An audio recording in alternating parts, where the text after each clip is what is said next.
So we've just finished our construction update webinar this morning, 10 till just before 11:30, where we gave 3 bite-size updates. Ruth talked about ground conditions. Ruth, can you give us your takeaway from your webinar, please? Yeah, so I think I've probably got 5 key takeaways from the webinar today. The first is that although the usual position is that the ground conditions risk is with the contractor, it's a matter of contractual negotiation at the outset. The second point that is in relation to site surveys and reports. If you get those from the employer, you can't just rely on those. You can't take them at face value.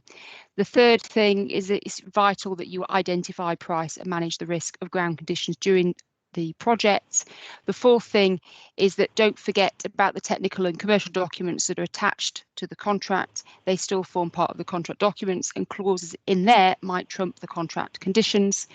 And finally, if you do try to amend the contract conditions to reallocate the risk of ground conditions, take great care in doing so. Thanks. Katie, just before you speak, I think something else you said, Ruth, which I always think is a useful reminder, but which solicitors don't tend to say as much, consultants, was records, which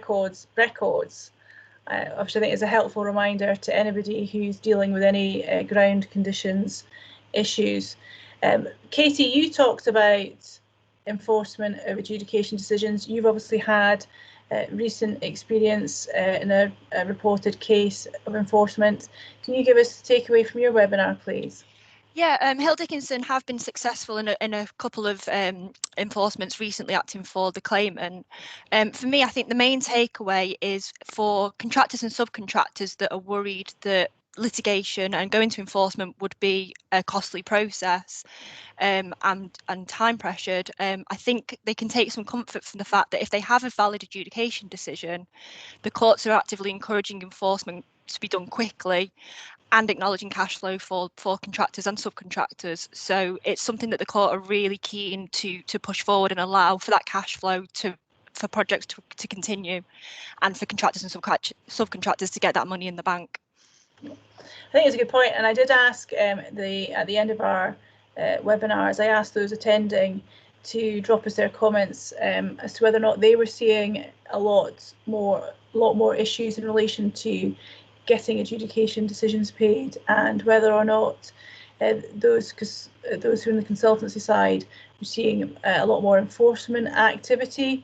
It's still very rare, as we said, Katie, but certainly as a team we are seeing more of it than previously. So we'll have to see if that's an ongoing trend over the next 12 months.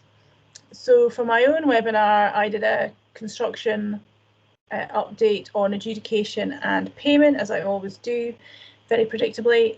The takeaway from that is very much to read your contract conditions in relation to payment. Don't presume that your standard procedure is going to be the correct one for the subcontract you're in.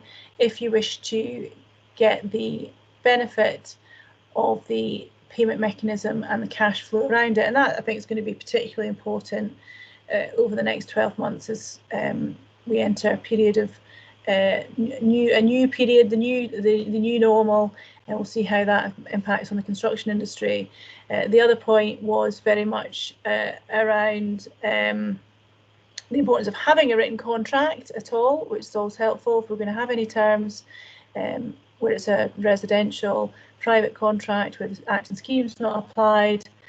And finally, in relation to dispute resolution procedures in people's contracts, the standard form NEC3 has a mandatory tiered resolution procedure, and many bespoke contracts have very significant tiered dispute resolution procedures that have to be followed. So to cap that all off for me, it's read your contract, and of course, ideally take the advice of your solicitor, hopefully us. So it was a good webinar.